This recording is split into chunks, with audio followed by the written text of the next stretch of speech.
Right now, the Strait of Hormuz is effectively shut down.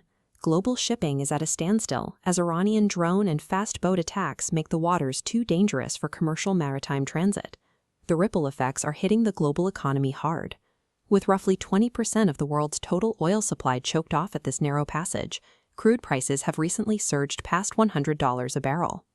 During the recent strikes of Operation Epic Fury, the U.S. military leveled every military installation on Iran's Kharg Island, but they deliberately left one piece of infrastructure completely intact: the oil terminals.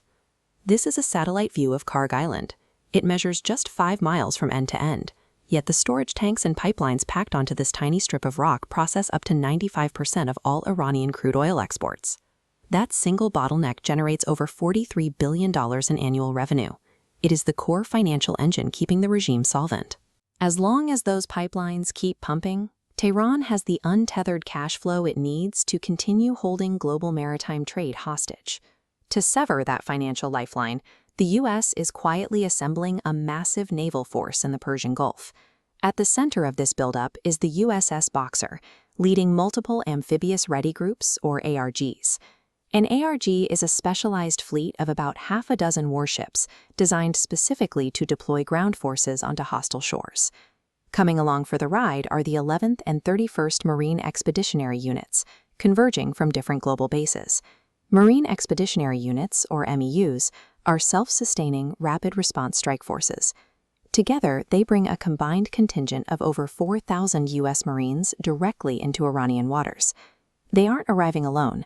U.S. Navy MQ-4C Triton reconnaissance drones are actively orbiting Kharg Island, feeding real-time intelligence to incoming squadrons of A-10 Warthogs and Apache attack helicopters. This concentration of amphibious strike groups, close air support, and thousands of Marines provides the specific tactical toolkit required for a major offensive operation. The Pentagon is currently weighing 3 operational paths for Kharg Island. This map shows the first option. U.S. warships form a tight ring around the island, intercepting any merchant vessels trying to load Iranian oil. But blockading requires ships to loiter. As you can see, the Iranian coastline is packed with overlapping threat ranges, locking directly onto those stationary American vessels. Maintaining that posture transforms multi-billion-dollar naval assets into sitting ducks for Iran's hidden coastal missile batteries. That leads to the second option: total destruction. The U.S. could use air power to level the oil terminals and miles of pipeline, crippling the island's export capacity without risking a single soldier on the ground. The blowback, however, would be severe. China purchases roughly 80% of its Iranian oil directly from Kharg Island. Destroying that infrastructure directly antagonizes Beijing. Furthermore, wiping out those terminals guarantees a massive, sustained shock to global energy markets. It also permanently destroys the island's value as a future bargaining chip for the U.S. Because a passive blockade is militarily suicidal and total annihilation carries unacceptable geopolitical risks, Washington is left with only one highly complex alternative. That alternative is a direct ground occupation.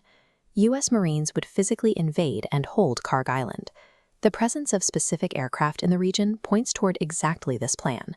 A-10 Warthogs and Apache helicopters are the exact tools the U.S. used to clear defenses and shape the battlefield ahead of Marine landings in Iraq and Afghanistan. The tactical sequence would likely begin with close air support sweeping the Iranian coastal launch sites. That clears a corridor for over 2,500 Marines to forcefully take and secure the 5-mile island. But holding the territory introduces extreme operational risks. This map illustrates the problem. The occupying force would be heavily isolated on a tiny rock just 20 miles off the hostile Iranian coast, with exposed supply lines stretching back to the U.S. fleet.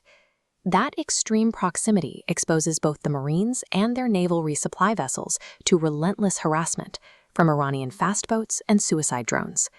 A ground invasion is the only strategic option that captures the economic asset fully intact. But it requires the U.S. military to garrison a highly vulnerable fortress surrounded by enemy waters. Occupying Kharg Island serves a larger strategic purpose, gaining the ultimate lever over the Iranian regime. This animation shows the geo-economic hostage exchange the U.S. is setting up. By holding Iran's $43 billion oil economy hostage, Washington intends to force Tehran to release its own chokehold on the Strait of Hormuz. However, there is a political wildcard complicating this strategy. The current administration is broadcasting intensely mixed signals to the public. While a massive 4,000 Marine invasion force physically stages in the Gulf, the White House is simultaneously claiming to be winding down hostilities and holding peace talks. This calculated ambiguity keeps Tehran off balance. By projecting conflicting intentions, the U.S. prevents Iran from accurately reading its next move or properly mobilizing a defense. If the final order is given to the amphibious strike force currently floating off the coast, Iran faces an immediate catastrophic blow to its national budget.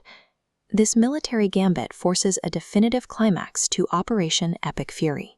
It will either break the Iranian regime's economy entirely or ignite a devastating new phase of regional war.